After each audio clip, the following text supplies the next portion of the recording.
Hello students, we are doing very important questions which are almost asked every year. One of the very important question is on malaria. Generally, it would be asked as a LAQ. You have to write the life cycle, pathogenesis, and clinical features. So, what is the introduction to this topic? See, malaria is a protozoal disease. It is not caused by bacteria. It is caused by a protozoa by a species of Plasmodium and transmitted by the bite of infected female Anopheles mosquito. It is characterized by periodic fever, anemia, and splenomegaly. Periodic fever means that fever comes and goes away at a defined period. After 8 hours, 12 hours, the fever comes and goes. Even when the proper medication is being given to it. That is just the nature of it. And why does it happen? We'll see. First, we'll see about the life cycle of Plasmodium. See, there are two hosts in Plasmodium, and this is one thing which confuses most students.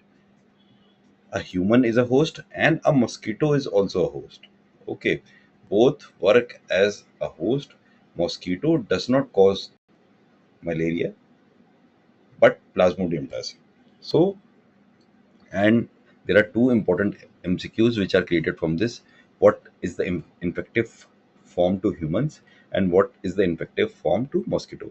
For infective form to humans is the sporozoite, and the infective form to mosquito is the gametocytes.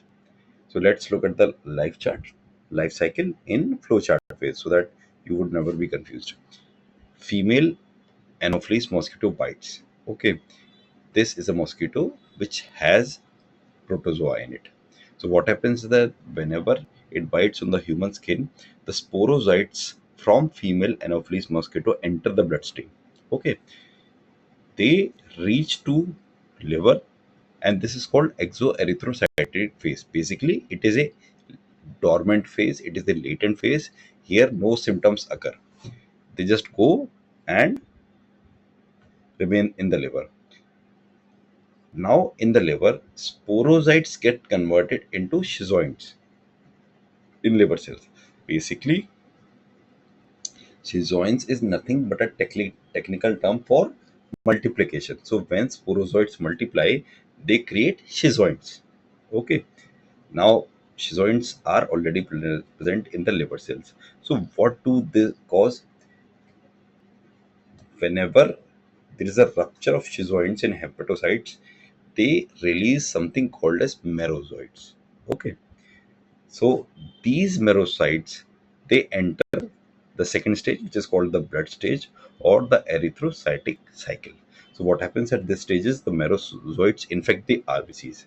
Okay, and again, when they infect the RBC, they convert into ring form, which is also called trophozoites, and these trophozoites convert into schizoid, which is the multiple. Okay, don't get confused from schizoid.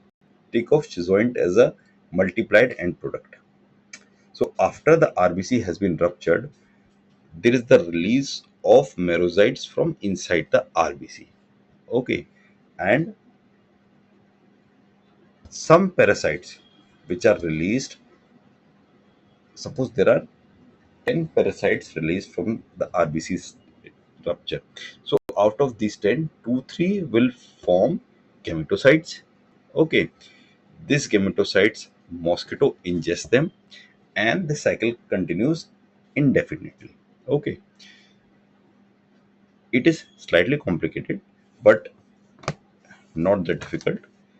Always remember, I'll give you a very easy flowchart. Mosquito to sporozoid, sporozoid to liver, liver to schizoid, schizoid to merozoite, merozoite to RBC, RBC to gametocytes, and again mosquito. So remember two flowcharts, one very easy one liners and rest of them. Now second part is pathogenesis of malaria. See, the clinical manifestations of malaria are mainly due to erythrocytic stage. Here the infected red blood cells undergo synchronous lysis. Basically, at a particular time, a lot of RBCs get ruptured, get lysed. Okay, and this happens twice or thrice a day. So whenever this will happen, there would be release of toxin into the blood. Here in this case is hemozoin pigment, and this toxin creates triggers fever and inflammatory response. Okay, so this is one thing, but you have to write what I'm showing in the screen below. Think for 1 minute. What happens if there would be lysis of the RBCs? Okay, what do RBCs do? They, if they are not present, it will lead to anemia. Okay, so one thing you will get in the pathogenesis is anemia. Second is splenomegaly. There will be inflammation because there is increased destruction of RBC. Third, in severe cases, only in severe cases, it may lead to complications such as cerebral malaria. Okay, and you have to write this line that fever in malaria is periodic due to synchronous rupture of infected RBCs. What are the clinical features of malaria? We have seen about pathogenesis. You will find three stages. CHS, cold stage, involving chills and rigors. Patient feels very chilly. He wants to uh, cover himself with blankets, etc. Second is hot stage. His body gets hot, temperature goes above 100 degree Fahrenheit. He feels very uh, burning from inside. Third is the setting stage. When the fever starts coming down, how does the body cool? It cools by releasing lot of sweat. So there is profuse sweating and relief. Patient feels very calm that okay, now I am okay. But this cycle continues again and again. Whenever there will be a synchronous rupture of RBCs, this cycle will repeat. And what would you get? You would see his HB count going down. You'd see show anemia. There is be splenomegaly, inflammation in the spleen, and headache and vomiting are present along with. Okay, so what is the conclusion? See, malaria is a parasitic disease with a well-defined life cycle involving liver and blood stages. Its pathogenesis is primarily due to destruction of red blood cells, resulting in periodic fever and systemic manifestations. I will give you a bonus tip.